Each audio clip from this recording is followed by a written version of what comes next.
What is going on, Earth 2 enthusiast, novice, and everyone in between? My name is Casey. Thank you so much for joining me for another episode where we are going to be digging into Earth 2, proverbially speaking, of course. Now, this video is especially for some of you newcomers. Maybe you haven't even made a purchase with Earth 2 yet, and I wanted to get to you before you start making some mistakes and discuss the top 5 mistakes that I see newbies making when they get to Earth 2. First, I want to make sure you're subscribed and you've got those alert notifications on so you don't miss out on any of my future videos. I also want to encourage you to check out the rest of the videos on the channel and make sure that you're on the right channel. I do have 2 channels. My primary channel, Meal Prep Biz 101, is more broader. It's more about business and things like that. And I've been putting exclusive Earth 2 content on my secondary channel, which is Intentional Being.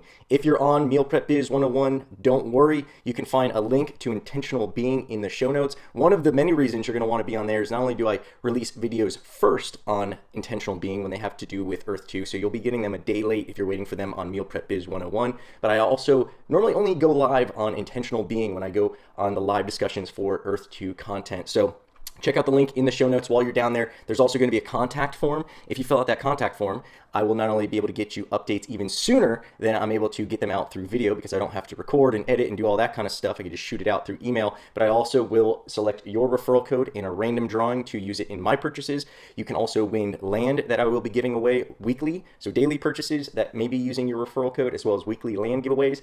The exclusive information that I'm going to be sending out through there, like how to find certain mines. Like right now, if you fill it out, you'll get an autoresponder email that'll show you where to find salt mines, instructions on how to get information on some gold mines as well. So lots of good information you'll definitely want to check out. But let's start discussing some of these top 5 mistakes that I see these noobs making. And some of them, I'll be honest, I may or may not have been making these mistakes myself when I was new. Now, the number 1 mistake that I see noobs making is not using a referral code.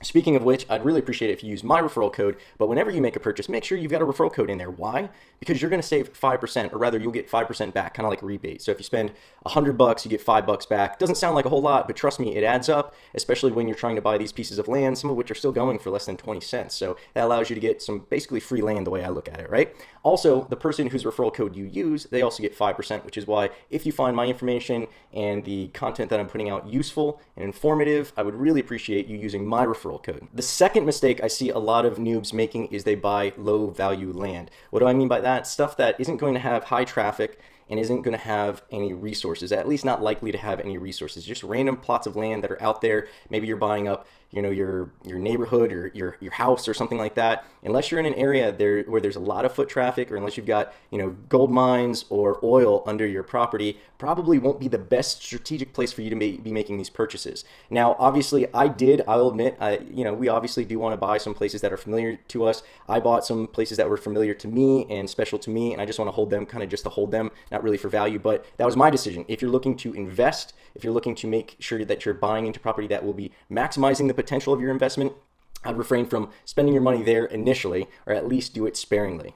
The number 3 mistake I see noobs making is not searching the market for deals. There are some great deals sometimes on the market, and basically to understand the market, if you're not familiar with it, the market is where private people like you and I have purchased land and we are now selling it. Why would we be doing that? Well, in many cases, especially with the rapid growth that we're seeing and the rapid acceleration in price that we're seeing right now, we can easily hold on to land for just a few days and turn around and sell it for a profit. And especially in many cases, when you're able to sell it for enough of a profit where you can also offer a discount to the purchaser, which would be potentially you in this situation, that purchaser is able to buy under market value where the seller is still able to make a profit. So an example that would be very easy to use is, let's say I was early in on the game, I got some 10-cent properties, 10 cents a square, and now it's at 20 cents a square. I could sell it for 15 cents a square, and I make a 50% return on my investment. And when you purchase it, you're purchasing it at 25% below the market value, meaning that if you were to go to that area and buy virgin earth, as I refer to it, something that hasn't been purchased yet, you'd be paying 20 cents,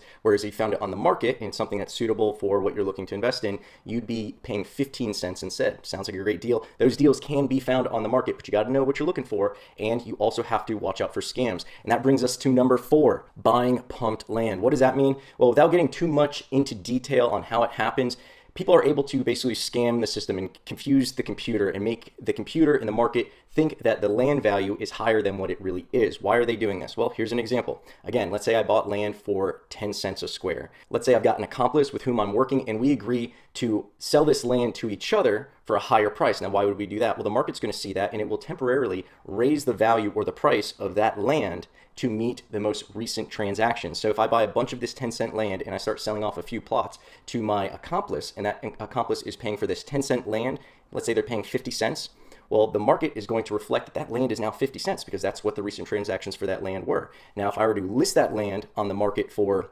20 or 30 cents and you were to see that, you would see, wow, it's valued at 50 cents. Right now, this guy is selling it for 30 cents. I'm saving 20 cents. That's a great deal. You're going to rush and buy it. Now, if you do your due diligence, you'll actually be able to see the analytics and the history of the price for that land, and you'll see that it doesn't really line up. But if you rush and just go ahead and click buy and make that purchase, you might be paying an artificially inflated cost for that land. Now, it's not the end of the world, but it's definitely something you want to avoid if you're able to do so. So I always suggest pumping the brakes, never rushing into anything, any type of investment, and making sure that you're doing your due diligence to not be scammed or ripped off. And mistake number 5 that I see a lot of noobs making is they focus on areas that they're familiar with and they don't refer to the country list. On the country list, you can get an idea as to what the price is at different countries. A lot of countries you've probably never even heard of, but if they have good reasons to invest in them and they are cheaper than the land that you're looking to buy, especially if it's something that's comparable, it might be a better place for you to be investing and buying up squares. Now, this all comes down to what your specific investment strategy is, and there's a myriad of different ways that you can take this. I've got other videos that go into investment strategies,